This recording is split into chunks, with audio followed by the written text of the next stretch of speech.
Hello everyone and welcome to my YouTube channel Learning Infinity. So friends, last video में हमने बात करी थी about the government of India act 1990 और साथ ही हमने देखा था साइमन कमीशन।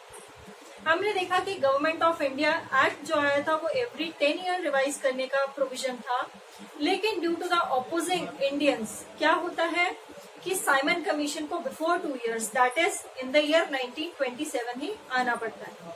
साइमन कमीशन में हमने देखा कि क्या क्या इनोवेटिव चीजें लेके आया था ये commission, but again it became the failure, है ना। साइमन कमीशन क्या हो गया था, एज अ फेलियर रिटर्न हुआ था। अब देखिए इंट्रोड्यूस होगा गवर्नमेंट ऑफ इंडिया एक्ट 1935 और इस एक्ट को हम one of the most important act भी कहते हैं। क्यों? क्योंकि ये फाउंडेशन था हमारे कॉन्स्टिट्यूशन के लिए। मोस्ट ऑफ द हम कह सकते हैं कि गवर्नमेंट ऑफ इंडिया एक्ट 1935 जो आया है वो एज इट इज कॉपीड है हमारे कॉन्स्टिट्यूशन में। तो बहुत इंपॉर्टेंट चीजें यहाँ से आई थी। क्या क्या थी उसके बारे में अब हम बात करते हैं। सबसे पहली बात तो देखिए क्या होता है कि यहाँ पे ऑल इंडिया फेडरेशन बनाने की डिमांड आती है by the Indians.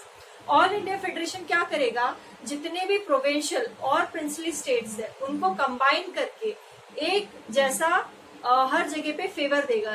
Let us से कि हर जगह पे प्रॉपर लेजिस्लेटिव फंक्शंस होंगे, प्रॉपर एग्जीक्यूटिव फंक्शंस होंगे और प्रॉपर मास मिलिट्री डिविजन्स भी होगा। बट क्या होता है, अगर हम इसे ऐसे समझे कि ये हमारा इंडिया है, यहाँ पे 2 डिविजन्स में काम होता था। एक साइड पे था हमारे पास में प्रोविंशियल और दूसरे साइड पे था हमारे पास में प्रिंसली स्टेट। अब देखिए प्रिंसली स्टेट्स जो थी यहाँ का थोड़ा सा काम अलग था। प्रिंसली स्टेट्स को हम ऐसे भी समझ सकते हैं कि ये वो स्टेट्स थे जहाँ पे कि पूरा काम करने की आजादी थी। इधर it is export import trade या और भी जितने फंक्शंस होते हैं वो प्रिंसली स्टेट्स को करने की आजादी थी। इंटरनली हम कह सकते हैं इसको, है ना। जितना भी इनका एरिया था वहां पे इनको ट्रेड करने की, सारे काम करने की आजादी थी।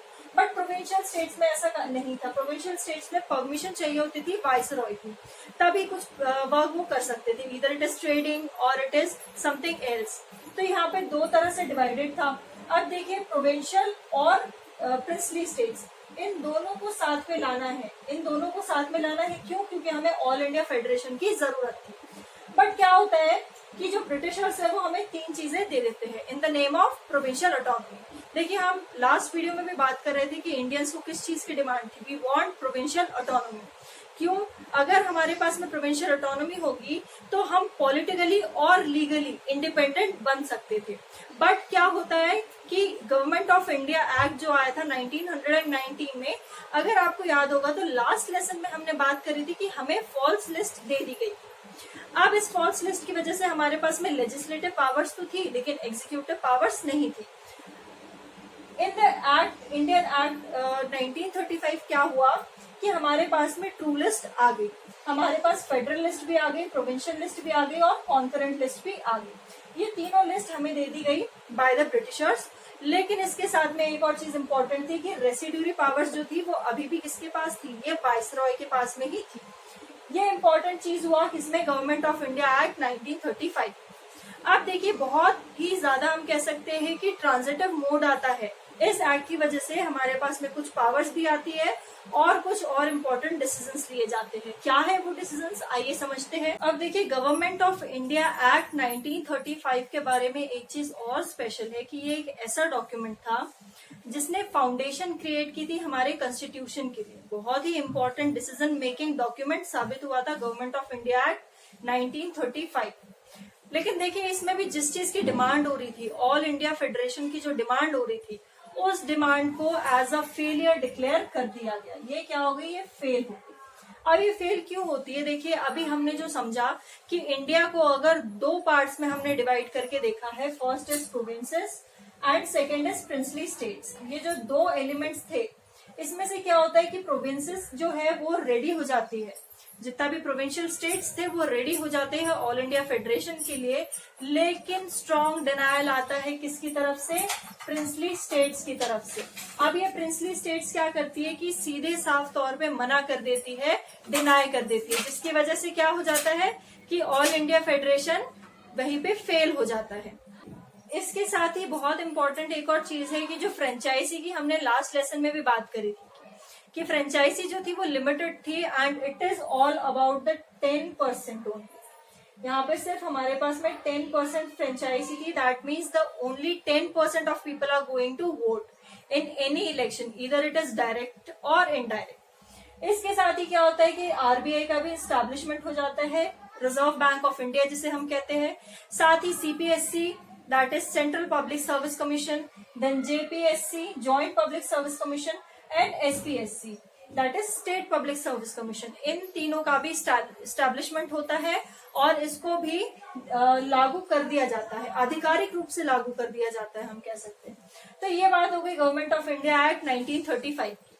अब देखिए बहुत ही इंटरेस्टिंग मोड आता है। देखिए हम लोग किस चीज की डिमांड कर रहे हैं, हम लोग डिमांड कर रहे हैं सोवरन इंडिया की, या हम फ्री इंडिया की बात कर रहे हैं। बट अभी तक के क्या हो रहा था कि हम जिस चीज की डिमांड करते थे दैट इज प्रोविंशियल ऑटोनॉमी, उसके नाम पे हमें डायरकी दी गई, बाइकैमरलिज्म दे दिया गया, जिसमें भी हमें 2 लिस्ट दी गई थी, एक प्रोविंशियल थी और एक और लिस्ट हमें दी गई थी that is the federal list. ऐसी हमें 2 लिस्ट दी गई थी, लेकिन उसमें भी हमें क्या आउटकम मिला कि जो प्रोविंशियल लिस्ट थी उसमें भी एक इंपॉर्टेंट सब्जेक्ट हमें मिला that is the reserve list. और रिजर्व लिस्ट में भी हमने देखा कि हमें बहुत सारे पावर्स तो दिए गए, लेकिन still we don't have the sufficient fulfilment of our need. इसकी वजह से क्या होता है कि गवर्नमेंट ऑफ इंडिया एक्ट 1935 आता है और इसमें हमें क्या मिला कि हमें इसमें मिला कि हमारी एक और स्ट्रॉन्ग नीड थी that is the all India federation बनाने के लिए। बट यहाँ से भी डिनायल आ गए। अब ये डिनायल आप समझिएगा कि ये डिनायल ब्रिटिशर्स की तरफ से नहीं था, ये हम इंडियंस की तरफ से ही था। प्रिंसली स्टेट्स जो थी वो सेल्फ इंडिपेंडेंट ही थी, कहीं ना कहीं वो इंडिपेंडेंट थी क्योंकि they had the authority to perform the trade, business और बाकी जितने फंक्शन थे वो फ्रीली कर पा रहे थे with in their states. But provincial states जो थी उनको अथॉरिटी चाहिए होती थी किसकी, वाइसरॉय की। तो यहाँ पे से क्या हो गया कि प्रिंसली स्टेट्स ने सीधे तरफ से मना कर दिया, सीधा डिनायल कर दिया और उसका रिजल्ट हमें क्या मिला कि ऑल इंडिया फेडरेशन जो है वो एज अ फेलियर साबित हो गया। देखिए गवर्नमेंट ऑफ इंडिया एक्ट 1935 जो आया उसमें हमने देखा कि कैसे ऑल इंडिया फेडरेशन की डिमांड जो है उसको फेलियर के रूप में घोषित किया गया, क्योंकि जो प्रिंसली स्टेट्स के लोग थे उन्होंने डिनायल कर दिया था, उन्होंने एक्सेप्टेंस नहीं दी थी। अब उसके बाद देखिए बहुत इंपॉर्टेंट चीज होती है और उसका नाम है August offer of 1940। August offer जो है इसे क्रिप्स मिशन के नाम से भी जाना गया है। क्रिप्स मिशन आया था ये 1942 में आया था। In the August offer 1940 only it is considered under, because क्या होता है कि हमारी डिमांड होती है कि that we want to become dominion।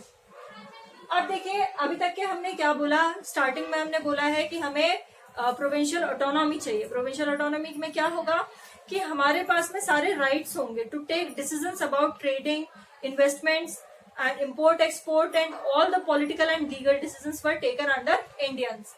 क्या हुआ, हमें प्रोविंशियल ऑटोनॉमी दे दी गई, हमें फेडरल लिस्ट मिल गई, कॉन्करेंट लिस्ट मिल गई, बट स्टिल क्या हो गया कि रेसिड्यूरी पावर्स जो थी वो अभी भी किसके पास है, वो वाइसरॉय के पास में ही अभी भी है।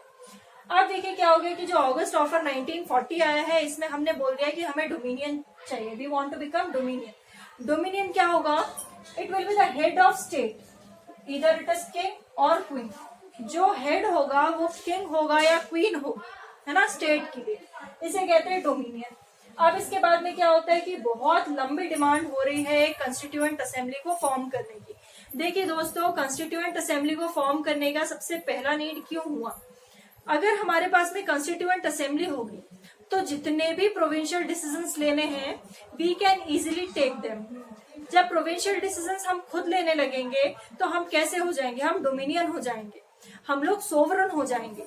इसके लिए क्या होता है कि एमएन रॉय जो थे वो 1934 में बहुत ही स्ट्रॉन्ग डिमांड लेके आते हैं कंस्टिट्यूएंट असेंबली को फॉर्म करने के लिए।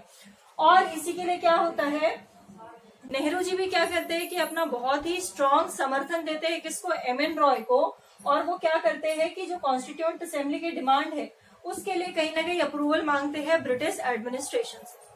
अब देखिए दोस्तों, बहुत इंपॉर्टेंट चीज होती है, क्रिप्स मिशन आता है इन ईयर 1942। अब ये जो क्रिप्स मिशन है इसके अंडर भी 3 मेंबर्स आते हैं और वो 3 मेंबर्स कौन कौन है, नाम याद रखिएगा। सबसे पहले है सर स्ट्रैटफोर्ड क्रिप्स, सेकंड है AV Alexander and third is Pethick Lawrence. ये 3 इंपॉर्टेंट मेंबर्स है जो क्रिप्स मिशन के लिए आते हैं इंडिया, और इस मिशन में क्या बोलते हैं कि हम आपको डोमिनियन बनाने के लिए रेडी है। डोमिनियन मतलब कि हम आपको कुछ पावर्स देने के लिए रेडी है। बट इसमें भी दोस्तों क्या होता है कि Indians were never been like समर्थन नहीं देते थे एक दूसरे को। तो क्या हुआ यहाँ पे भी कि मुस्लिम लीग क्या बोलती है, इसको एक्सेप्ट नहीं करती है। जो क्रिप्स मिशन आता है इसको एक्सेप्टेंस नहीं देती है। और मुस्लिम लीग के भी अगर आपको हेड याद होंगे जो कि है मोहम्मद अली जिन्ना साहब, वो क्या बोल रहे थे कि हम आपके इस मिशन में समर्थन नहीं देंगे। और क्या होता है कि Cripps mission as a failure वापस रिटर्न हो जाता है। लेकिन देखिए दोस्तों, एक बहुत इंपॉर्टेंट मोड़ आता है। अगर आपको याद होगा हिटलर, क्या होता है दोस्तों, यूरोप में हिटलर 1940 में क्या कर देता है कि बैटल ऑफ ब्रिटेन कर देता है, ब्रिटेन पे हमला कर देता है। अब देखिए ब्रिटेन इतना सक्षम नहीं है कि वो हिटलर को अकेले ही लड़ सके, हिटलर के आर्मी से लड़ सके। तो एक व्यक्ति है जिनका नाम है लॉर्ड लिनिथगो, वो क्या बोलते हैं कि इंडिया हमारा समर्थन कर रही है, इंडिया हमारे साथ में फाइट बैक करेगी। अब देखिए फाइट बैक करने की जब बात आती है तो इंडिया को तो इस चीज का नॉलेज ही नहीं था कि ये फाइट हो भी रही है और हम इनके साथ हैं। लेकिन क्या हुआ कि जैसे ही यहाँ पे डिक्लेरेशन दे दिया इंडिया के लिए कि इंडिया फाइट कर रही है, वैसे ही एक और चीज की हम कह सकते हैं कि आवाज उठी। और वो क्या था कि इंडिया ने बोला, इंडियंस ने बोला कि we want to be free, we want to be independent. तो क्या होता है कि अब आएंगे लॉर्ड माउंटबेटन। लॉर्ड माउंटबेटन क्या करेंगे कि वो एक्सेप्ट कर लेंगे हमारी कुछ नीड्स को। कैसे एक्सेप्ट करेंगे वो देखते हैं। यूनानिमसली अब क्या हो गया कि जो इंडियंस है उनको डिक्लेयर कर दिया गया कि they will fight on the behalf of Britishers, या ब्रिटेन के लिए फाइट करेगा। बट क्या था, हम लोगों को अननोइंगली इस पूरे फाइट में इन्वॉल्व किया गया लॉर्ड लिनिथगो की वजह से।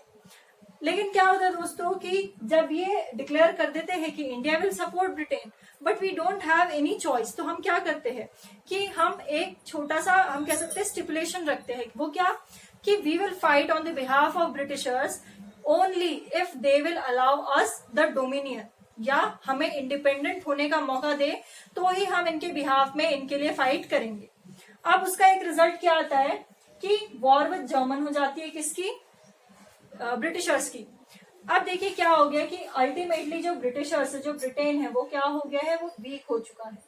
उसने क्या किया, हिटलर से भी फाइट कर ली और कंटिन्यूस जब फाइट होती रही तो उसकी वजह से ये इकोनॉमिकली भी वीक हो गया और मिलिट्रिकली भी ये वीक हो गया। उसके बाद में क्या होता है दोस्तों, in the 8th of August 1940 में विंस्टन चर्चिल आते हैं। और विंस्टन चर्चिल क्यों आए हैं, ये आए हैं क्रिप्स मिशन को रिवाइज करने के लिए या इसको फॉर्मलाइज करने के लिए। फॉर्मलाइज करने की जरूरत क्यों पड़ी, क्योंकि जब क्रिप्स मिशन के लिए प्रस्ताव रखा गया इंडियंस के सामने, तो क्रिप्स मिशन में ये कहा गया कि अगर कांग्रेस और मुस्लिम दोनों इस मिशन को एक्सेप्ट करती है then only it will get formalised. But यहाँ पे भी क्या रिजल्ट आया कि जो मुस्लिम लीग है उसने एक्सेप्ट नहीं किया इस मिशन को। मुस्लिम लीग में कौन, जो इनके हेड थे दैट इज मोहम्मद अली जिन्ना साहब, वो एक्सेप्ट नहीं करते हैं ये पूरी जितनी भी फॉर्मलाइज लिस्ट लेके आते हैं क्रिप्स मिशन के अंदर।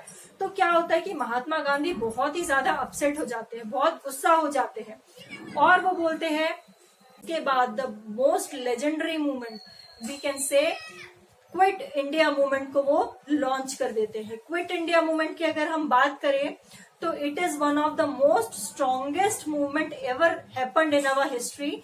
और ये बहुत ज्यादा चेंजेस लेके आता है, बहुत ज्यादा एक्सेप्टेंस लेके आता है टूवर्ड्स इंडियंस। और अब देखिएगा आपकी क्या क्या चीजें होती है।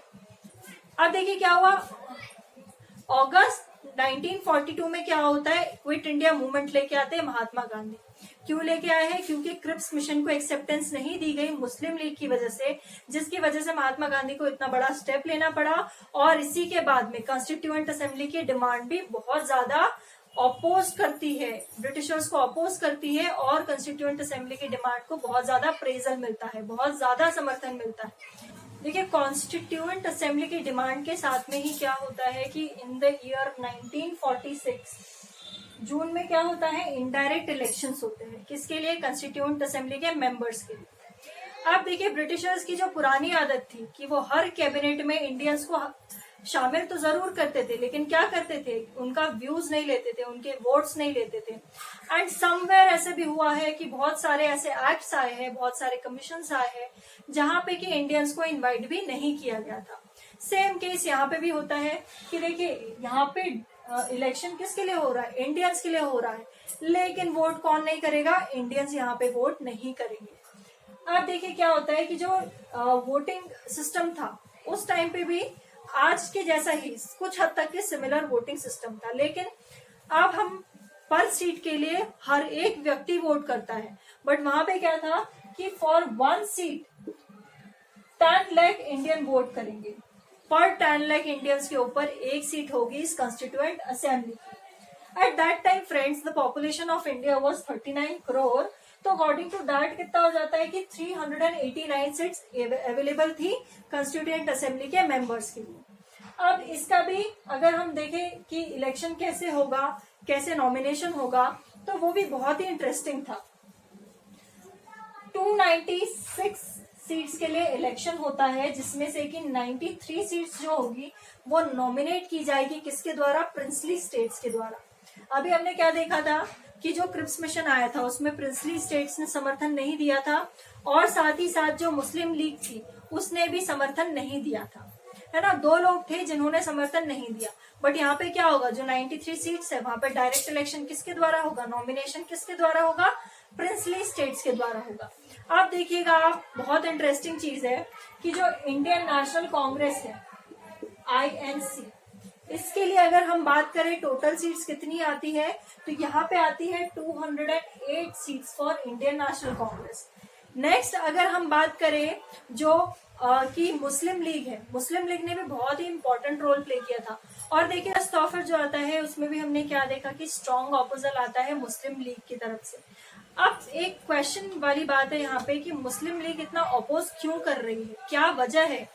जब इंडिया फ्री हो जाएगी तो ये मुस्लिम लीग के लोग भी तो फ्री होंगे। लेकिन देखिए दोस्तों, मुस्लिम लीग के जो मेंबर्स थे उनका माइंडसेट कुछ और ही था, वो कुछ और ही चाहते थे।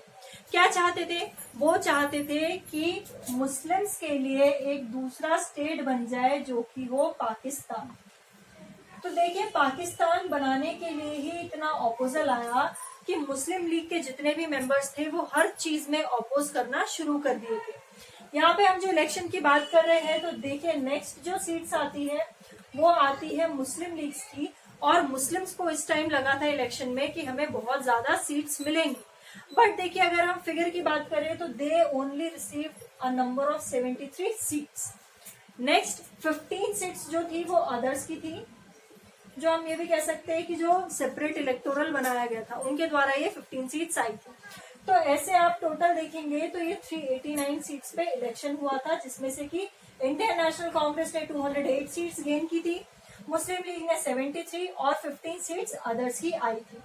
अब बहुत इंटरेस्टिंग चीज आती है दोस्तों, क्या होता है कि फर्स्ट कैबिनेट मीटिंग होती है on 9th of December 1946। But यहाँ पे क्या होता है कि ये जो मुस्लिम लीग के मेंबर्स है वो नहीं आते हैं। They never attended the first ever meeting of constituent assembly, and due to that only a number of 211 members were there in the first meeting of constituent assembly। सिर्फ 211 लोग ही इस फर्स्ट मीटिंग को attend करते हैं। Constituent assembly जो form हुई है उसके कुछ इंपॉर्टेंट मेंबर्स जो इलेक्शन से आए, अभी हमने देखा 211 मेंबर्स फर्स्ट मीटिंग में प्रेजेंट थे, जहां पे से कि मुस्लिम लीग ने बैकआउट कर दिया था। अब यहाँ के जो कॉन्स्टिट्यूएंट असेंबली के इंपॉर्टेंट मेंबर्स है उनके बारे में हम थोड़ा देख लेते हैं। सबसे पहली बात आती है टेम्पररी प्रेसिडेंट की। तो देखिए टेम्पररी प्रेसिडेंट बनाया गया था सच्चिदानंद सिन्हा जी को, और ये जो टेम्पररी प्रेसिडेंट वाला कंसेप्ट है ये फ्रेंच लेजिस्लेटिव असेंबली से लिया गया था। जो फ्रांस की लेजिस्लेटिव असेंबली थी वहां पे ये कंसेप्ट था कि they can make temporary president, and so we also adopted the temporary president concept, and Sachidanand Sinha was the first ever temporary president for our constituent assembly. Next, if we talk about the president, then none other than Mr. Rajendra Prasad. Dr. Rajendra Prasad was the first president of our constituent assembly. Next देखिए जो 2 vice president बनाए गए थे, first one is H.C. Mukherjee and the second one is V.T. Krishnamachari. ये 2 थे vice presidents. Next आगे हम देखते हैं, सर BN राव को बहुत इंपॉर्टेंट पोस्ट दी गई थी, that is the legal adviser. और फ्रेंड्स आप ये सारे नाम बाय हार्ट इसको याद कीजिएगा, क्योंकि ये हमारी फर्स्ट कॉन्स्टिट्यूएंट असेंबली थी जहां पे कि इंपॉर्टेंट रोल दिए गए थे इन सभी लोगों को। नेक्स्ट देखिए, जो डॉक्टर BR अम्बेडकर जी थे, इन्होंने बहुत ही बोल्ड मूव्स लिए थे हमारे कॉन्स्टिट्यूशन के फ्रेमिंग के लिए। और यहाँ पे देखिए कि he was the chairman of drafting committee. On 29 of October 1947 ये ड्राफ्टिंग कमिटी स्टैब्लिश हुई थी, जो कि 7 मेंबर की कमिटी थी। ये फॉर्मेशन हो गई हमारी कॉन्स्टिट्यूएंट असेंबली की। आप देखते हैं कि इस कॉन्स्टिट्यूएंट असेंबली के अंडर और क्या क्या चीजें आती थी। अब देखिए दोस्तों, कॉन्स्टिट्यूएंट असेंबली की फॉर्मेशन हो गई, but at the time of the formation of constituent assembly originally we only have 395 articles and 8 schedules. हमारे पास में 395 आर्टिकल्स और 8 शेड्यूल्स थे ओरिजिनली, बट उसके बाद में कुछ अमेंडमेंट्स हुए, प्लस माइनस हुआ है अभी हमारे आर्टिकल्स में, और we have increase number of articles on now. अब उसके बाद में देखिए दोस्तों क्या होता है, 13 दिसंबर 1946 को एम्स एंड ऑब्जेक्टिव रेजोल्यूशन को लॉन्च किया। लॉन्च करने के पीछे का मोटिव ये था कि जो मुस्लिम लीग अपोज कर रही थी, तो उस अपोजल का एग्जैक्ट मीन जानना चाहते थे। उसकी वजह से क्या होता है कि नेहरू जी लॉन्च कर देते हैं इसको, एम्स एंड ऑब्जेक्टिव रेजोल्यूशन को। कब करते हैं, 22 जनवरी 1947 में इसको लॉन्च कर दिया जाता है। अब देखिए बहुत इंपॉर्टेंट मोड आएगा। अब आते हैं इंडिया क्लेमेंट एटली। क्लेमेंट एटली आते हैं और वो आते ही क्या कर देते हैं, बोलते हैं कि we will set India free on June 1948। या इसको हम ऐसे समझे कि क्लेमेंट एटली आए हैं 20 फेब 1947 में, और वो आते साथ ही ये बोल देते हैं कि we will be going back to our country, हम इंडिया छोड़ देंगे by June 1948। Now India got very much थोड़ा डर हो जाता है, हम थोड़े डर जाते हैं, क्योंकि अभी तक तो ये हमारे यहाँ पे राज कर रहे हैं और हम यही सोच रहे थे कि ये हमारा भारत छोड़ के कब जाएंगे। बट सडनली क्या हो गया कि क्लेमेंट एटली आए 1947 में और उन्होंने बोल दिया कि जून 1948 में we will be going back. तो हम थोड़े डर जाते हैं कि ये क्यों होता है। बट देखिए अल्टीमेटली इसका रिजल्ट क्या निकलेगा कि फर्स्ट टाइम एवर पूछा जाता है इंडियन से। कौन पूछेंगे, लॉर्ड माउंटबेटन। वो पूछते हैं कि व्हाट डिड यू वांट, किसको पूछेंगे, मोहम्मद अली जिन्ना को पूछते हैं कि आपको क्या चाहिए, व्हाट डू यू वांट। तो फ्यूरियसली क्या बोल देते हैं मोहम्मद अली जिन्ना की we want Pakistan. And you know what कि फर्स्ट टाइम एवर हमारी ये जो नीड थी या हमारी ये जो डिमांड थी मोहम्मद अली जिन्ना की कि उन्हें पाकिस्तान चाहिए, इसको स्वीकार कर लिया जाता है, इसको एक्सेप्ट कर लिया जाता है। कब करते हैं, 3 जून को इसको एक्सेप्ट कर लिया जाता है और इसको माउंटबेटन प्लान या 3 जून प्लान के नाम से भी जाना जाता है। जब ये एक्सेप्टेंस हो गई थी अबाउट पाकिस्तान, तो इसको हमने नाम दे दिया था, इसको नाम दिया गया था 3 जून प्लान या माउंटबेटन प्लान। तो देखिए दोस्तों ये बात हो गई अभी तक की कि हमारी कैसी कॉन्स्टिट्यूएंट असेंबली की फॉर्मेशन होगी। अब इसके आगे का हम पढ़ेंगे नेक्स्ट लेसन में। So that's all for now and please don't forget to like, share and subscribe my videos. And guys अगर आपको मेरे वीडियोस और पसंद आते हैं या आप किसी और टॉपिक पे भी वीडियो चाहते हैं, then please do let me know in the comment section and please guys don't forget to subscribe my channel.